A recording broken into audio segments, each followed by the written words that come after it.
एक स्वस्थ बस्ती के लिए 16 से 28 सांसें लेने का एक गणित बनता है। बीमार आदमी की सांसें बढ़ती रहती हैं, जिससे उसकी आयु कम रहती है। अल्प आयु में ही व्यक्ति जो है संसार छोड़ के चला जाता है।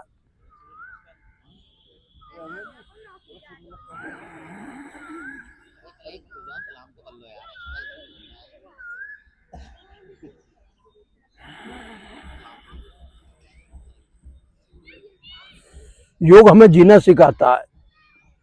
योग हमें रोगों से लड़ना सिखाता है। योग हमें ईश्वर की भक्ति सिखाता है।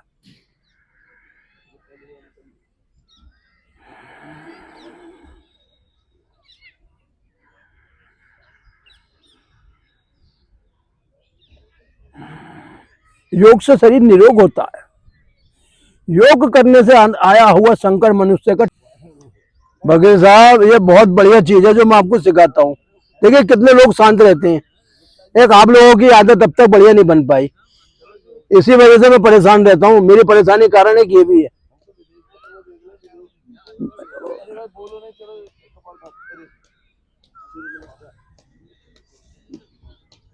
अच्छा गुरुजी, जो आपका समय है ना, ये बाप से ना मिलना है। ये आपको बता रहे हो, आज आप कहते हो पंडित ऐसी बात करते हो। आपने बोल बोल के बस अपना जो जिंदगी पूरी कर ली। आप खुद ही झंड हो रहे हो। कोई किसी को झंड नहीं करता, खुद ही झंड हो जाता है बस। क्योंकि जीवन आपको मिला, आपका जीवन जो पूर्ण हो रहा है, हमें मिला तो हमारा पूर्ण होगा। अरे गुरु क्यों बनाया जाता है? गुरु इसलिए बनाया, उसके आदर्श पे चलो, उसका कहना मानो। अरे आप तो खुद ही गुरु को रास्ता दिखा रहे हो, और इससे ज्यादा बड़ा रास्ता क्या मिलेगा? गुरु की बातों का पालन ही कहाँ हो रहा है।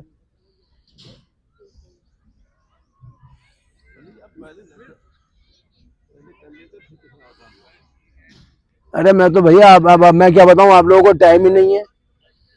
अपना एक टाइम बनाओ ना।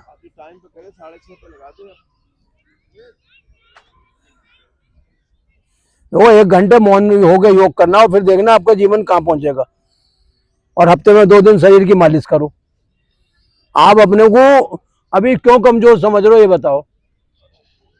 जब ईश्वर ने आप पे अपना हाथ बना रखा है, आशीर्वाद बना रखा है, तो आशीर्वाद क्यों नहीं लेते उसका हाथ बढ़ा के? देखिए, एक जो वैद होता है ना, वो लाखों लोगों को सही कर सकता है, लेकिन उसे खुद सही होना पड़ेगा पहले। जब तक हम खुद सही होंगे, दूसरे को भला नहीं कर सकते। सांसों को मधुर मधुर लीजिए। देखिए, जो हमारा शरीर है, 2 शरीर है, एक आंतरिक शरीर, एक बाह्य शरीर। बाह्य शरीर के अंदर आपको बिल्कुल फ्लैट मिलेगा। देखिए, आंतरिक शरीर के अंदर जो आपके अंग पड़े हुए हैं, उनकी रक्षा कौन कर रहा है? उनकी रक्षा कर रही है आपकी प्राण शक्ति। देखिए, 5 प्राणों से मिलकर एक शरीर बनता है। वो 5 प्राण कौन से कहलाते हैं? अपान, प्राण, उदान, व्यान, समान। इन 5 प्राणों में व्यक्ति जो है अपना जीवन पूर्ण कर देता है। मौन होकर साधना करने का सबसे बड़ा फायदा ये, एक तो हमारी सांसें संतुलित रहती हैं। सांसें हमें हमारी कभी बिखरती नहीं है। सांसों को जिसने रोक लिया, उसने ब्रह्मांड की हर शक्ति को रोक लिया। भस्त्रिका के रूप में हम जो आपको प्राणायाम कराते हैं, वो इसलिए कराते हैं ताकि आपके फेफड़े सुखड़े नहीं, फेफड़ों के छिद्र बंद नहीं हो, और फेफड़ों के अंदर श्वसन क्रिया लगातार चले। श्वसन क्रिया चलाने के लिए मौन का सहारा लेना बहुत जरूरी है। बिना मौन रहे हम जो है कभी भी जीवन में प्राणायाम पे विजय प्राप्त नहीं कर सकते। प्राणायाम वो क्रिया है जिसके द्वारा हम रोगों से अति शीघ्र जो है लड़ सकते हैं, उन्हें ठीक कर सकते हैं।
कपाल भारती प्राणायाम, आनंद का प्राणायाम, रोग को दूर करने वाला प्राणायाम, मधुर मधुर मुस्कान के साथ करेंगे कपाल भारती प्राणायाम। प्राणायाम में वो शक्ति है जिसका हमारे वेदों में, हमारे शास्त्रों में 16 अक्षरों में वर्णन किया गया है। प्राणायाम के द्वारा हम शरीर का बढ़ता वजन कम कर सकते हैं, शरीर के अंदर आई हुई बीमारियों को जल्दी ठीक कर सकते हैं। प्राणायाम के द्वारा माताएं अपनी सूनी गोद भर सकती हैं। प्राणायाम के द्वारा मनुष्य हार्ट के रोग को सही कर सकता है। प्राणायाम के द्वारा व्यक्ति जीवन में अपने एक नया प्रकाश ला सकता है। जीवन को सुखी, समृद्धि और खुशहाल बनाने के लिए अगर हम नित्य 15 मिनट से 20 मिनट तक कपाल भारती प्राणायाम करते हैं तो हमारा जीवन जो है उज्जवल हो रहेगा, आनंद में रहेगा।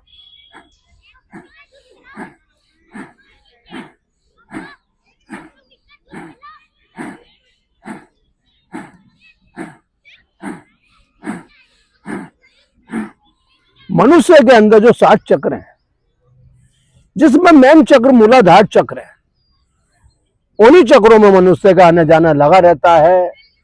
कोई भी मनुष्य अपने 7 चक्रों को जागृत नहीं कर पाता। अरे भैया,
ये सामने भेजो, हमारे सामने।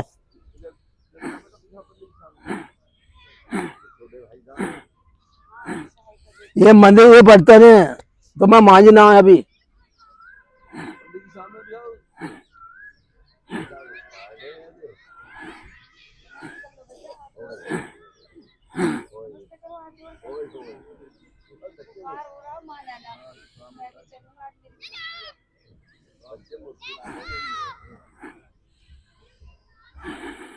बिल्कुल बैठ जाओ, पालती मार के सीधे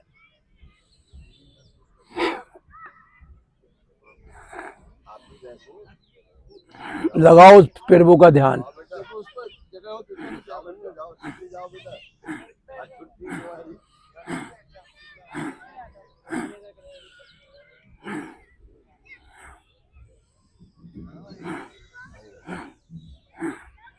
करो कपाल भारती।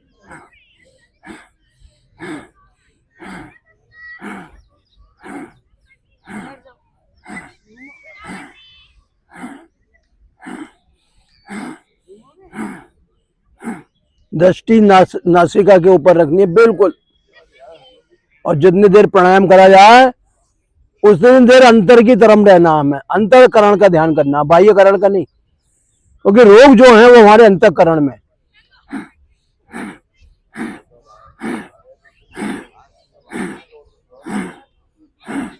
सांसों को बाहर, पेट अंदर। देखिए जो हमारे नाभि चक्र होता है ना, ये सूर्य केंद्र कहलाता है, और सूर्य केंद्र के द्वारा जो शक्ति प्राप्त होती है ना, वो ब्रह्मांड में सबसे बड़ी शक्ति कहलाती है। ये सूर्य केंद्र जब सूख जाता है ना, तो पेट के अंदर तरह तरह की बीमारी हो जाती है। पानी की कमी, लीवर की कमी, गुर्दों में इन्फेक्शन की कमी, हार्ट में नसों का बंद होना, फेफड़ों का सुगड़ जाना, ये सारी वजह होती है हमारे सूर्य केंद्र की वजह से। और जब सूर्य केंद्र हमारा मजबूत रहता है ना, तो बीमारियां शरीर के अंदर प्रवेश भी नहीं करती। आना तो बहुत बड़ी बात है। कमर बिल्कुल सीधी, कमर मुड़नी नहीं चाहिए, क्योंकि प्राणों का जो संचार होता है वो मेरुदंड के द्वारा मस्तिष्क तक होता है। शरीर के अंदर प्राणों के अलावा कुछ भी नहीं है, और वो प्राण भी सांसों के रूप में शरीर में चल रहे हैं।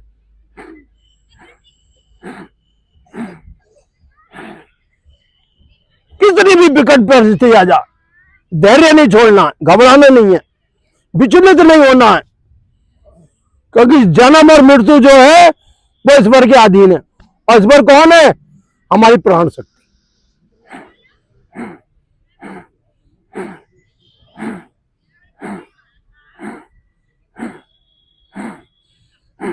इस दुनिया में प्राणों से बढ़ के कुछ है ही नहीं।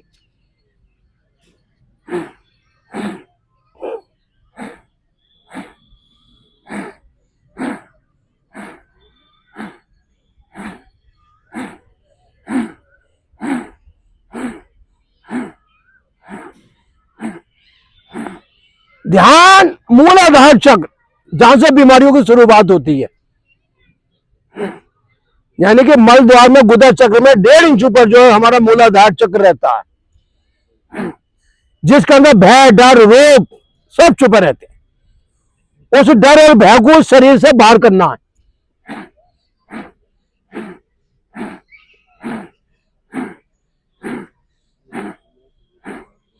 रात को 4 बादाम भिगो के रखो, थोड़ी सी उसमें किशमिश गिरो, पीसो, 1-2 काली मिर्च है, दूध में पका के दे दो, हल्की से उसमें अदरक गेर दो। नजला, जुकाम, बुखार बॉडी में प्रवेश नहीं करेगा। यानी कि बीमारियां जो आती है विकट परिस्थिति में आती है, यानी जब मौसम बदलता है तो शरीर पर उसका प्रभाव पड़ता है।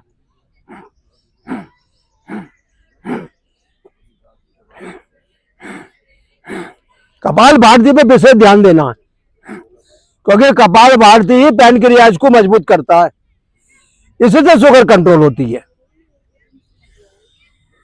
बाजारू चीजें, मैदा की बनी चीजें और चीनी से बनी चीजों का सेवन नहीं करना हमें।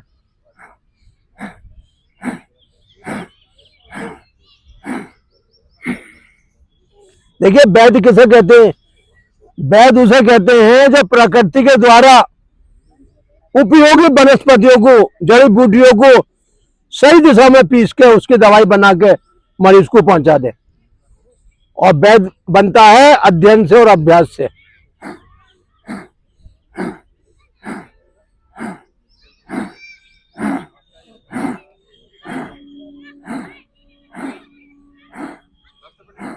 नमस्ते भैया। पेट को खींचो, सांसों को बाहर।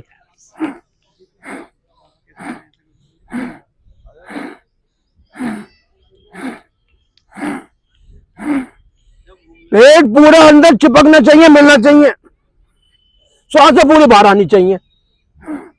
देखिए सांसों के रूप में जो आपकी क्रिया बाहर आ रही है ना, ये अंदर के वो बाहर ला रही है। और पेट जो अंदर खिंच रहा है, इससे आपकी शुगर कंट्रोल हो रही है। इसे जो है बहुत ध्यान से इस पर ज्यादा फोकस करना हमें।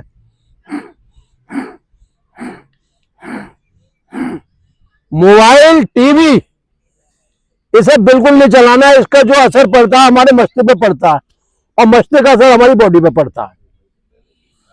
आजकल जो बच्चे मोबाइल के कारण अपना जीवन तबाह कर रहे हैं, छोटे छोटे बच्चे बेकार हो गए मोबाइल के कारण। मोबाइल में गेम खेलना, मोबाइल में ये सारी चीजें जो है बर्बादी की निशानी है। इस चीजों से बचना हमें।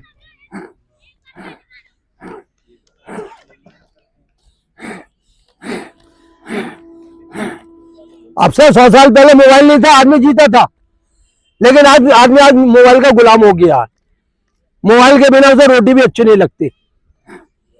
खाना खाना है तो मोबाइल को कर दो बंद और ये कह दो कि भैया 1 घंटे हमें इससे संबंध नहीं जोड़ना है। भगवान नारायण का ध्यान करते भोजन करना है और क्या कहना है, हे प्रभु आपकी दी हुई वस्तु आपको ही समर्पित। देखिए ब्रह्मांड में जितनी शक्ति है सब आपसे दूर नहीं है, आपके पास आ सकती हैं। सूरज, चंद्रमा, धरती, आकाश, पाताल सब पर आपकी विजय प्राप्त हो सकती है, लेकिन इंद्रियों संयम बहुत जरूरी है।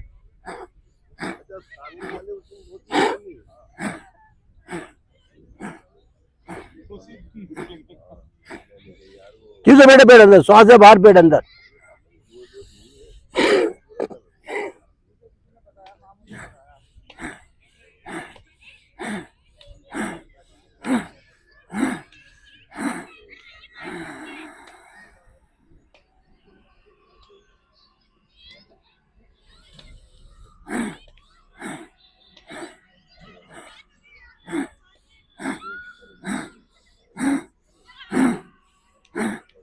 जितनी दूसरी वायु है को गुदा द्वार से, को नासिका द्वारा शरीर से बाहर आनी चाहिए। जब तक दूषित बैक्टीरिया बॉडी के अंदर रहेंगे रोगों को भी प्राप्त नहीं होगी। इसलिए प्राणायाम के द्वारा शरीर का शुद्धिकरण करो।